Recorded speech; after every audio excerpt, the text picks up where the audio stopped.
I'm going to bring up the PowerPoint. I'm just going to get it up.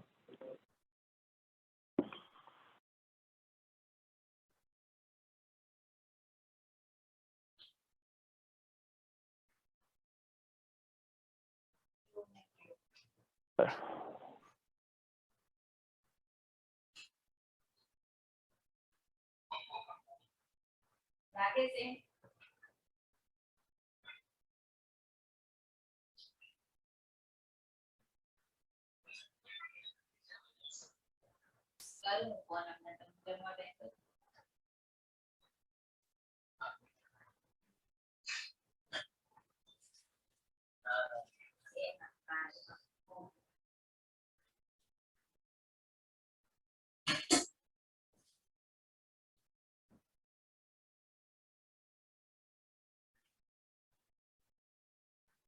So everybody, I'm just bringing it up. It'll be up soon.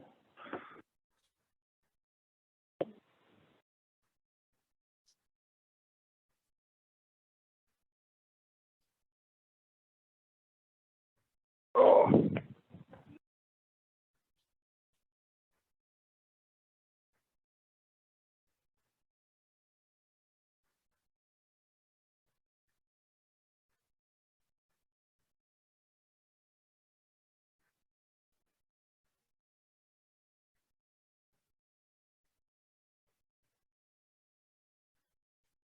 Yeah, sorry everybody online and everybody in class. I'm just trying to get it up here.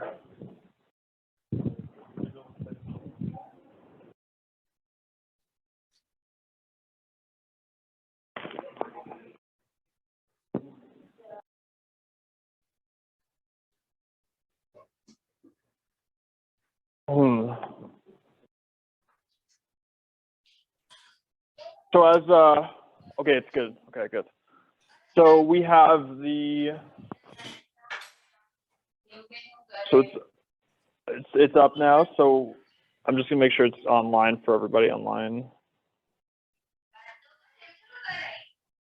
So we're gonna go through the steps in making an e-commerce presence today, and the process that should be followed in developing an e-commerce presence. What you need to have when you have a web server, e-commerce merchant server software, and then building a basic e-commerce website. So we're gonna go through that today. So then, so my first question is, why is Walmart considered as an underdog in the e-commerce arena?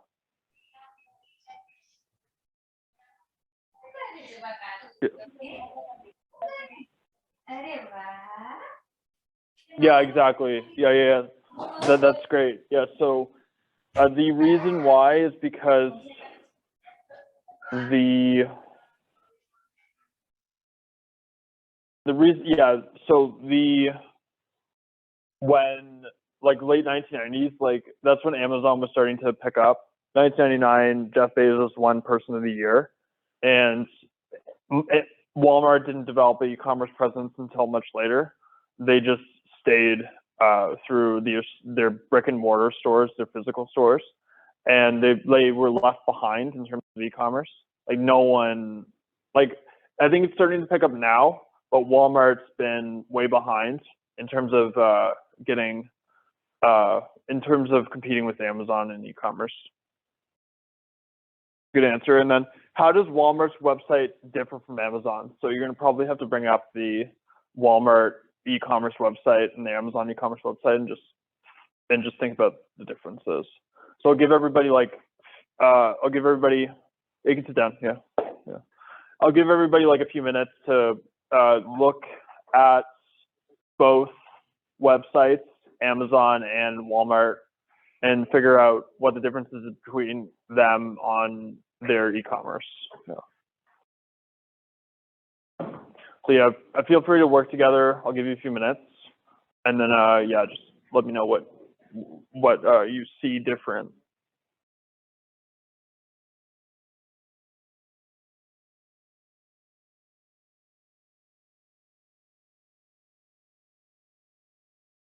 And also if anyone's done early, then just put your hand up and then I'll call upon.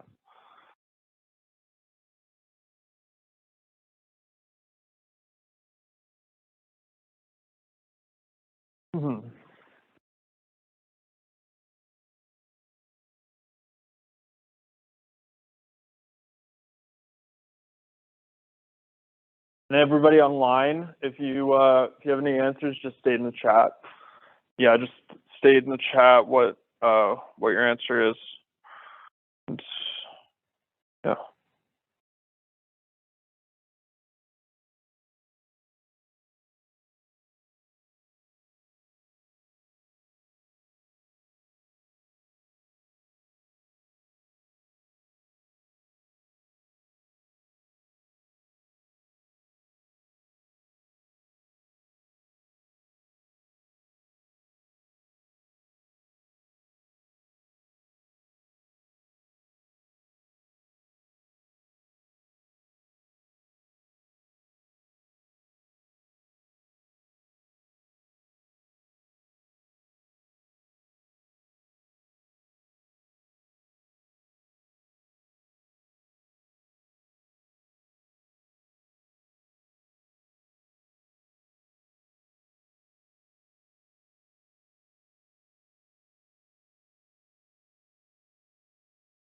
So has anyone got anything yet?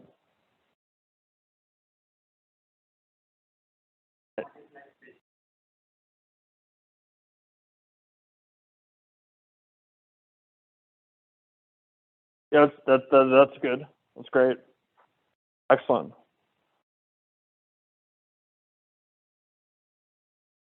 Anyone else?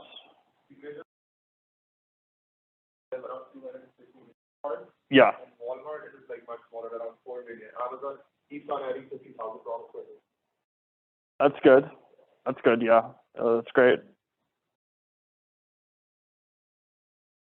Great job. Does anyone else have anything else for it? So great answers. But yeah, if anyone thinks of anything while we're going, feel free to shout it out. Like even at the end, like as we go, just keep, So the e-commerce presence, you need to have a vision. So you need to have a mission statement, a target audience, an intended market space, strategic analysis, marketing matrix, development timeline, preliminary budget. So that's very important to have for your e-commerce. And then like you need to have a business model where you like how the business is going to grow and be structured, and then a revenue model, like if you're going to source the products for, like in the 4-hour work week, source the products for a tenth of what you sell them for. So like buying a product for 10 cents and selling it for $1, and then just there's other costs and that 90 cents left over, like marketing, employee salaries, all that kind of stuff that you got to factor in. So like that would be your revenue model. Then the who and where is the target audience. So that can be developed through, like, if you have a blog, like that's why I want you to do a blog or podcast, because your audience or your blog or podcast could be your target audience, because you could be selling products to them that would reflect what you're talking about in your podcast or blog. So like if you have, let's say, like Lance Armstrong, I listen to his podcast a lot because I love running and cycling, and he talks about cycling and running almost all the time, and he markets products that are specific to running and cycling for the most part. So like hydration products, bikes, running shirts, like shoes, shorts, like all that stuff. So you want, like, ideally create a podcast, talk about, let's say, sports, and then sell sports stuff on your podcast. So you want to make it like relevant to your podcast. You don't want to be selling, like, if you're doing, let's say, if you're doing a sports podcast, you don't want to be selling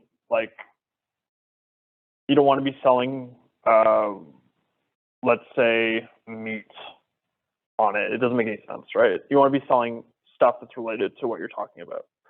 And it'll probably be more successful because those people will buy it because they they're interested in your podcast or watching it, and then you're more likely to believe in your product if you're selling something that you're like, very much about.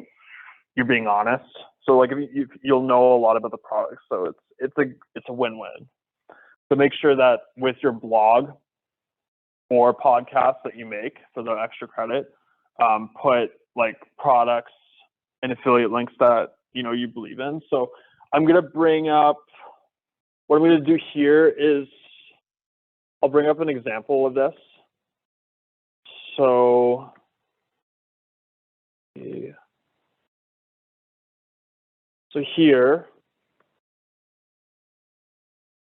so I did this through affiliate marketing. So with my blog, I've done a lot of affiliate marketing on here.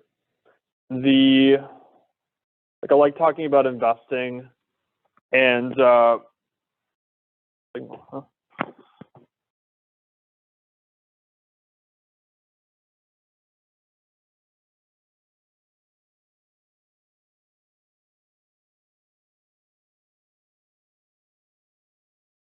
yeah, I like talking. I don't know what happened.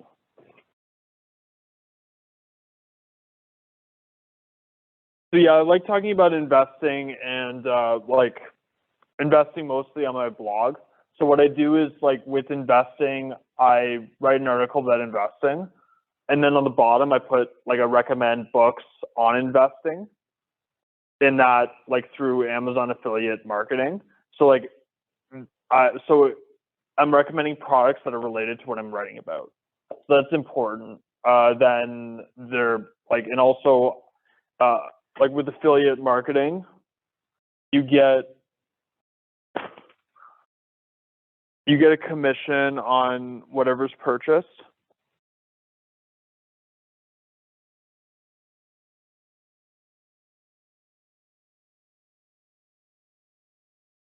Yeah, you get a commission on whatever's purchased with affiliate marketing. So it's as your audience grows, you'll get more of a commission.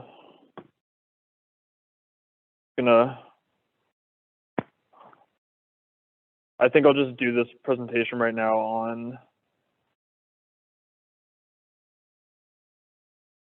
because the projector is not working. Oh, it's back over here. So yeah, you want to, I'll actually share it now. Okay.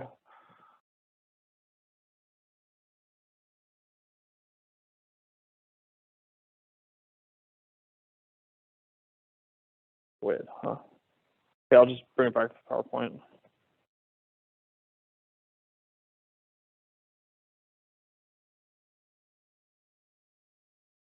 So then, hi.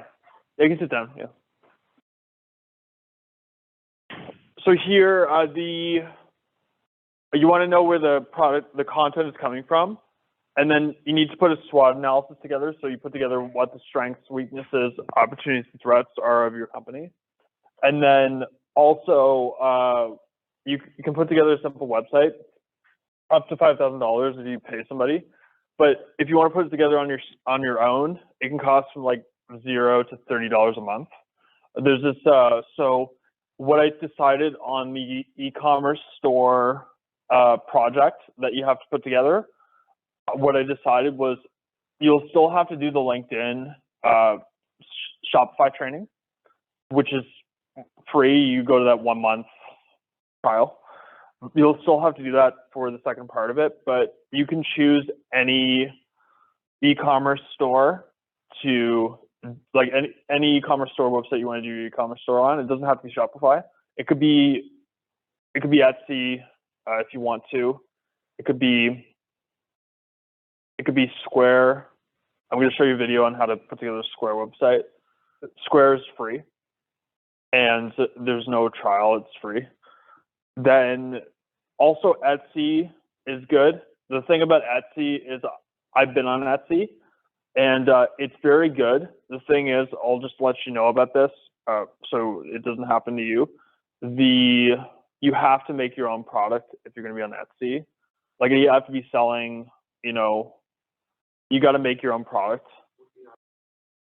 Yeah, Yeah, exactly. It has to be handmade, because what I did was I was selling all books, and that's a no-no.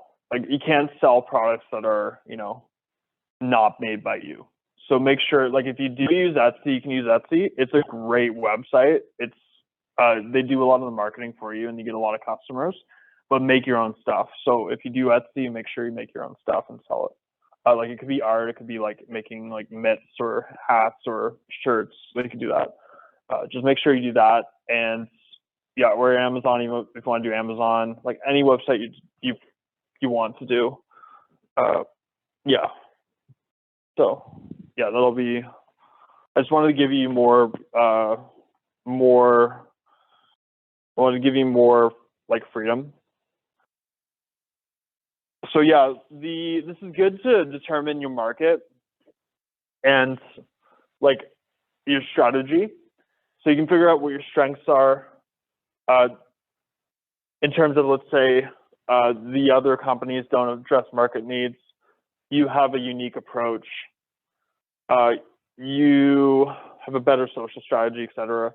Weaknesses, like you may not have enough money, you might not have enough experience, you might not have an existing user base, no media attention, no web design expertise, no computer background.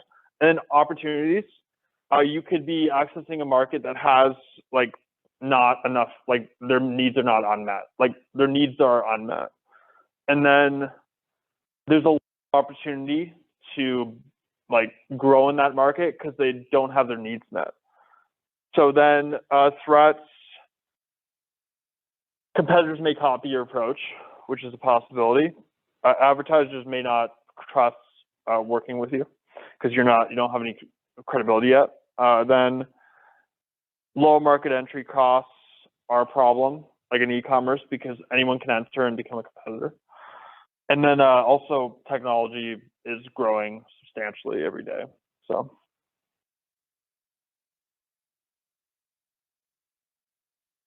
then you can have a web app presence, and then that's a good way to advertise through affiliates. Like you can get affiliates through, like you can do affiliate marketing. Like you can do affiliate marketing two ways. Like you could be the company that's trying to sell their product and getting like bloggers and YouTubers to like promote your product, or you could be posting an affiliate link for a product and getting commission on the sales. Social media, you can do it through social media in order to get a lot more engagement and advertising that way. Also email, you can do it through email, through generating an email list through signups on your website, and this can be done for newsletters, updates, and sales. That can be done very well once you get a big enough big enough email list. You can put together a newsletter where you sell products, and it's very successful. You can do a good business out of that. And then offline media, that's expensive, but you can do that too. Like billboards are good too. Once you get like more get more money. And then yeah, you need to consider a lot of different things like management, software, hardware, design, telecommunications, and human resources. Yeah.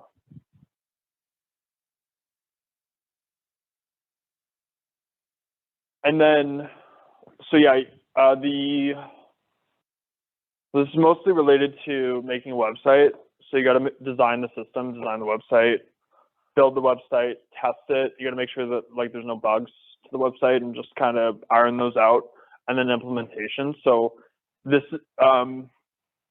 you got to kind of you got to always test the website and make sure that it's always working. So that this is a constant thing to do.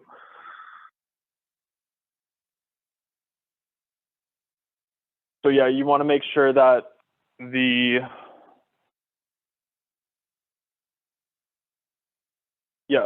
want to make sure that your site can, accept orders and process credit card transactions. and then have a system to mail the product. So you got to make sure that that's all working. So yeah, like the display goods is part of a digital catalog. So like that, like IKEA, like they have a catalog where like online where it has like a picture of the product and then like a text description of what the product has. And then the product database,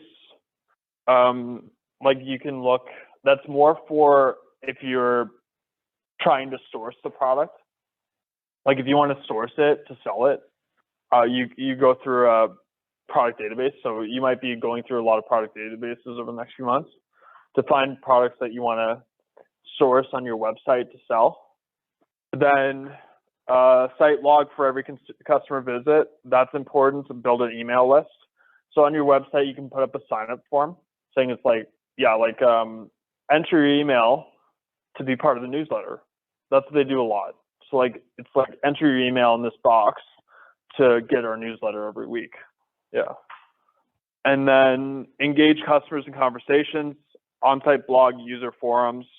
So like blogging, big part, like user forums, it's a big way to get engagement. So like people like engaging with the writer of the blog on topics, and then making sure that there is a good payment system. So that's very important. And then accumulate customer information, customer database. So like get all the information like email and everything just to build an email list.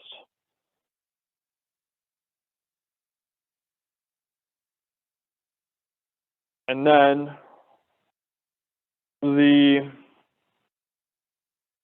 yeah, it's mostly the same stuff. Yeah, it's very important to track mostly email information just for be able to promote through a newsletter and send emails about products that are out that you're selling. And then outsourcing is hiring vendors to provide services involved in the building site. So the 4-Hour Work Week by Tim Ferriss, he put together a product called Brain Quicken. I think I talked about it last class. And he outsourced the product from, it was like, I forget which country it was, but it's in Asia. And he outsourced the product from there, and he outsourced it for 1/10 of what he sold it for here. So like that, he did that because the reason why he sourced it at that cheap of a price is because there's so many other costs that are added to like it after. So if you bought a product at $1 and sold it for $10, you got to pay a lot of other costs above that, including like, you know, marketing. Like marketing is a big one, like salaries of employees, like other costs of operations. So like the profit margin will be a lot lower after. And then, yeah, it's important to have a good team. And like, it's important to have the right people like to work with you, because it doesn't, like nothing's made without a team. Like you need to have a good team. Then hosting, like a lot of hosting fees for websites, like $30 a month usually. For Square, it's $0. That's why Square's, I'll show you a video on how to make a website with Square. But yeah, Amazon, Shopify, it's like $30 a month. And it's, yeah, so like it costs money, but Square's free, but they take more in transaction fees for like if you sell a product.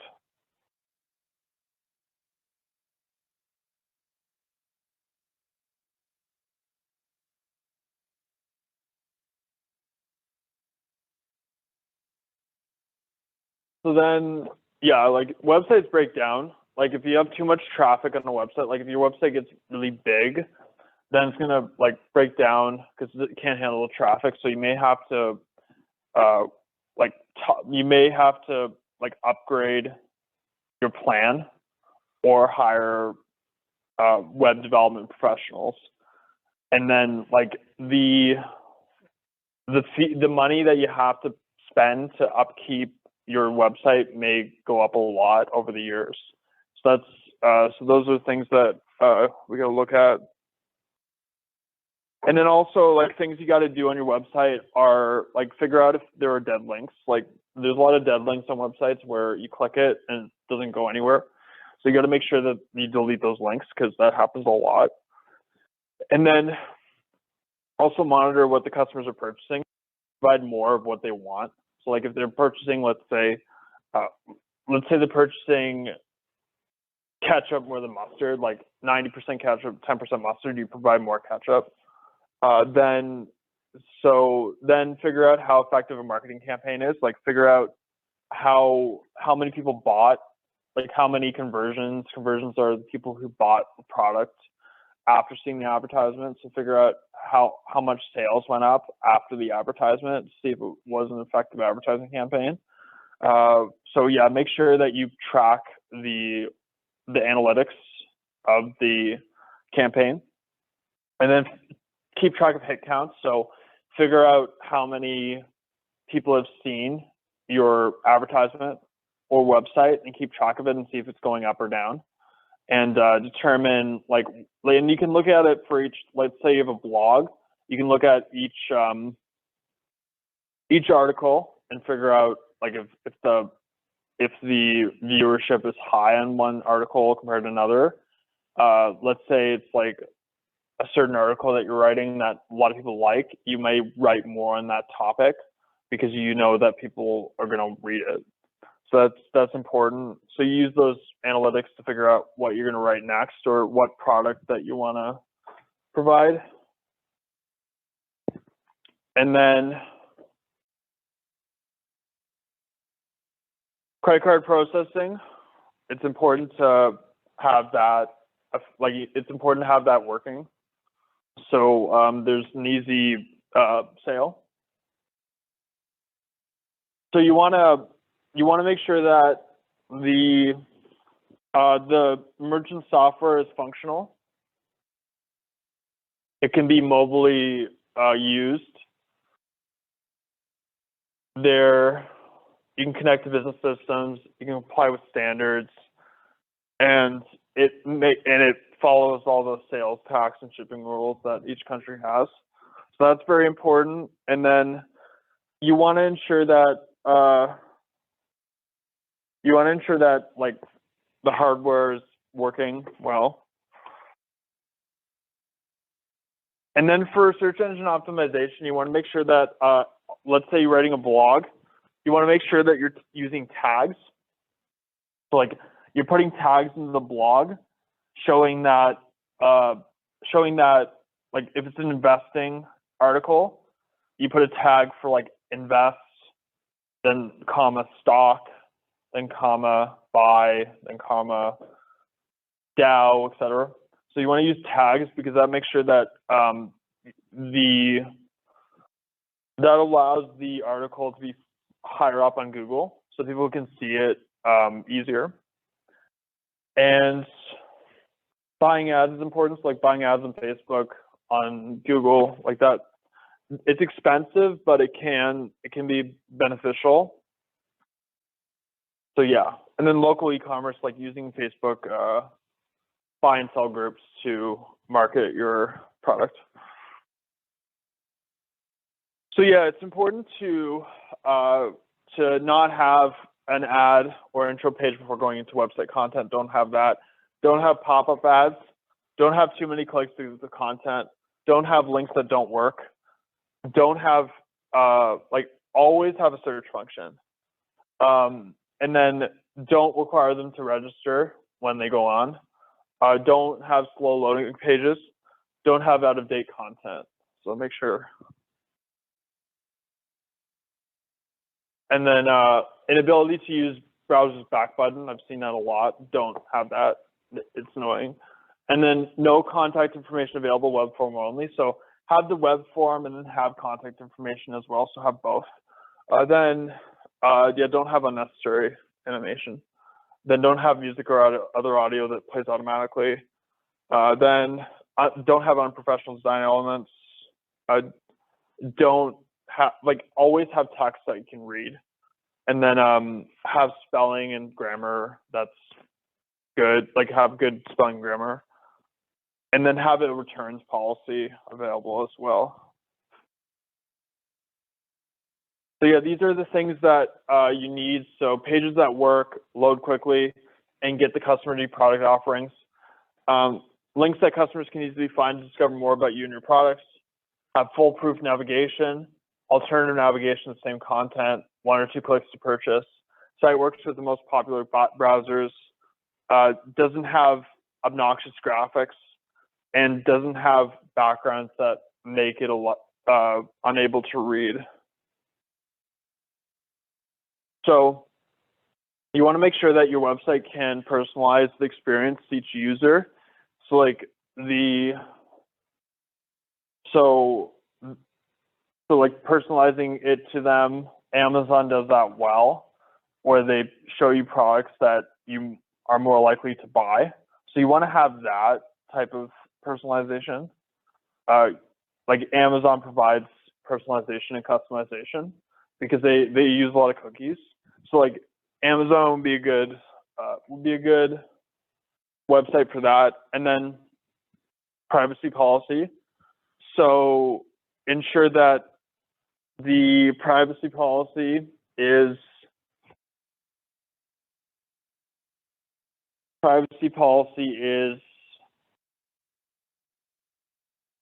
shows that you won't sell people's information.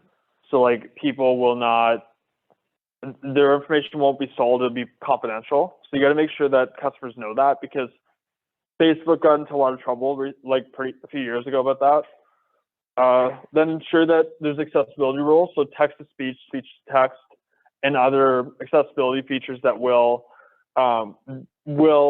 support students that may have dyslexia or partially blind, or they have like partial hearing as well.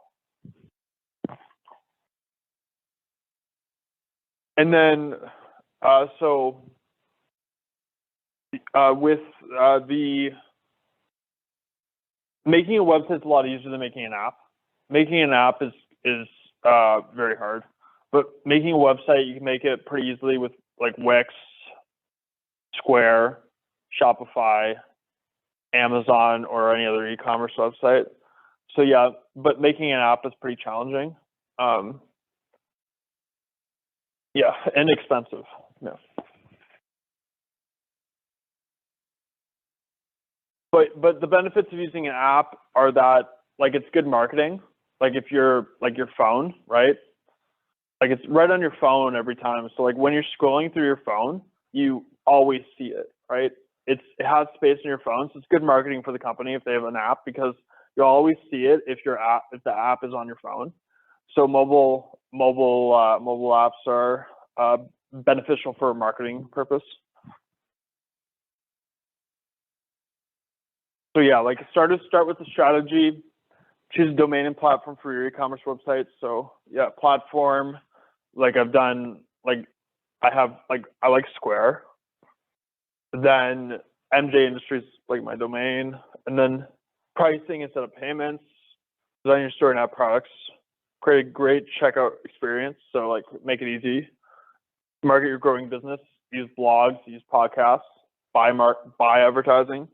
Look after your SEO and analytics. So like put tags, tag keywords, and